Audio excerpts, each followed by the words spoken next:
The starship Aurora floated silently in the void, its sleek hull glinting under the distant glow of a nearby star.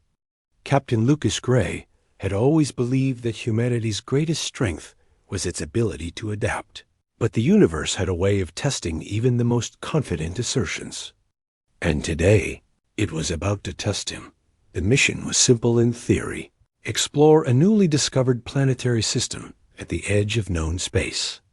The planet, labeled Vera 7, had signs of intelligent life, but no one knew what kind. Lucas had led dozens of missions, but something about this system felt different. When the landing shuttle pierced through the thin atmosphere, the crew was greeted not by towering cities or sprawling landscapes, but by a dense forest of crystalline growths. Each structure shimmered in shades of blue and green, refracting the weak sunlight into a kaleidoscope of colors. It was beautiful, alien, and completely silent. Lieutenant Mara Quinn, the ship's xenobiologist, stepped forward first. She moved with careful precision, scanning the crystalline flora. "These structures, they seem almost alive," she said, her voice calm but filled with awe. "Not plants, not rock. Something in between." Lucas nodded, observing the way the crystals pulsed faintly, as though breathing. "Keep a safe distance," he instructed. "We don't know what's controlling this environment." For hours, they mapped the terrain and collected samples, careful not to disrupt the strange ecosystem. Yet as night fell, an unexpected shimmer appeared above the treetops. From the darkness, a figure emerged, a humanoid, with iridescent skin that mirrored the forest's colors, and eyes that glowed softly. She spoke, but not with words. A resonant tone filled their minds, clear yet alien. "Leave. You are not welcome." The crew froze. Lucas took a cautious step forward. "We mean no harm. We come in peace." The figure's eyes narrowed. The air thickened, as though the forest itself held its breath. And then she raised a hand, a warning gesture that shimmered with energy. "Do not touch what is mine. Do not interfere." Mara stepped forward instinctively, curiosity overtaking caution. "Captain, she's intelligent. She's communicating through some form of neural resonance. If we can understand her, we can learn." "Wait," Lucas said, holding up his hand. He had learned long ago the human's instinct to push boundaries could sometimes lead to disaster. But something in the figure's stance, proud, unyielding, stirred a different instinct. One Lucas had never felt before. He smiled, not arrogantly, but with calm assurance.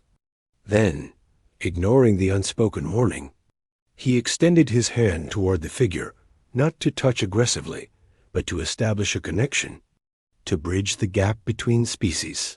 The moment his fingers grazed hers, a shockwave of energy surged through the clearing.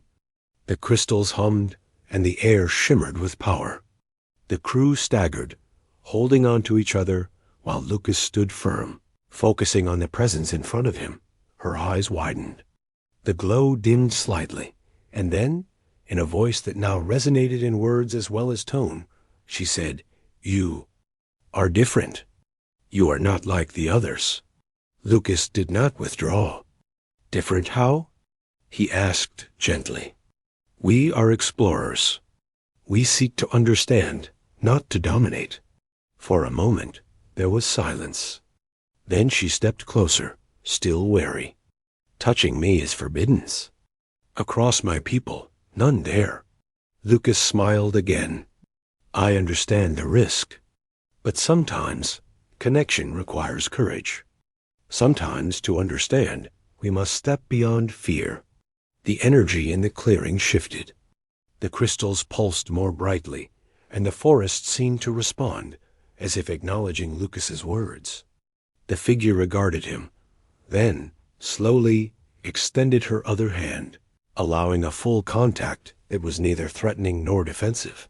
Mara whispered, barely audible, "He's doing it. He's bridging the gap." Lucas felt a rush of information, not words, but thoughts and emotions. Memories of the planet's past, its inhabitants' struggles, and their current isolation. He understood now that the being before him, though formidable and protective, was lonely. Her warnings had been out of caution, not hostility. Your people? They fear others, yet you are curious, Lucas said. We are not your enemies. Let me show you that. For hours, they communicated through touch and thought resonance. Lucas learned the planet's history, the way its inhabitants had evolved alongside the crystalline flora, how they had developed an advanced neural network that allowed them to communicate without speech. He realized that humanity's greatest strength, the ability to empathize, to take initiative in unpredictable situations, was what was earning her trust. By dawn, the clearing had transformed. The crystals glimmered with warmth, and the figure, who introduced herself as Lyra, smiled for the first time. You dared to touch me despite my warning, she said. Humans, you are reckless, yet brave. Perhaps there is hope. Lucas nodded. Sometimes bravery is about respect, not fearlessness. Sometimes reaching out is the only way to truly understand. The rest of the crew watched in awe as Lyra guided them deeper into the forest. The crystalline structures formed pathways, revealing a hidden settlement that had been invisible before. Buildings made of living crystal rose like towers, pulsating with the soft light. And everywhere, small humanoid figures moved gracefully, their skin reflecting the environment. Mara turned to Lucas quietly. You did it? You connected. Humanity's persistence? Our willingness to act with empathy. It's what sets us apart. Lucas smiled. We didn't just act. We chose to trust. That makes all the difference. Over the next weeks, the crew worked alongside Lyra and her people, learning their technology, their culture, and their ways of harmonizing with the crystalline ecosystem. Lucas realized that humans had a unique quality, the ability to persist and adapt in the face of uncertainty, to take risks where others would hesitate, and to turn fear into connection. The humans taught Lyra's people small things: 2 ways to engineer tools for survival, methods to map nearby star systems, and techniques to conserve and channel the energy of their crystals. In return, the alien species shared insights into their neural communication, the secrets of the living crystal, and the philosophy that had kept their society intact for millennia. One day, as Lucas walked through the crystal city, he felt Lyra's presence beside him. You came despite my warning, she said softly. And yet, now you are part of us, part of this world.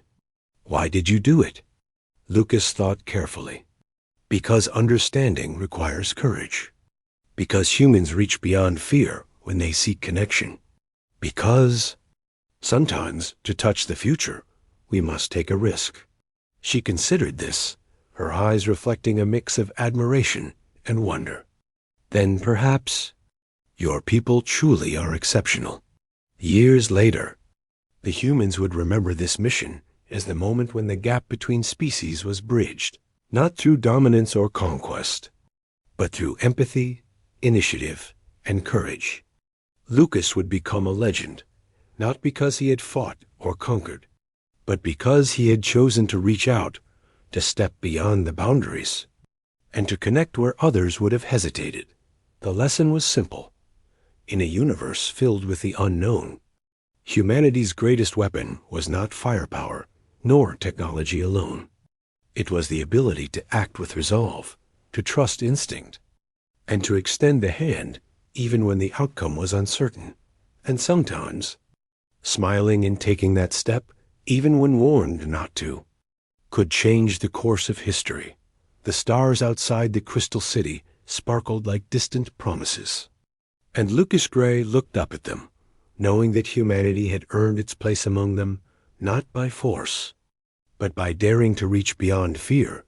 The Aurora would leave Vera 7 eventually, but the bond that had been formed would last across generations. And somewhere, in the quiet of the crystalline forest, a being who had once warned against touch would remember the human who had dared, and smiled, and had changed everything.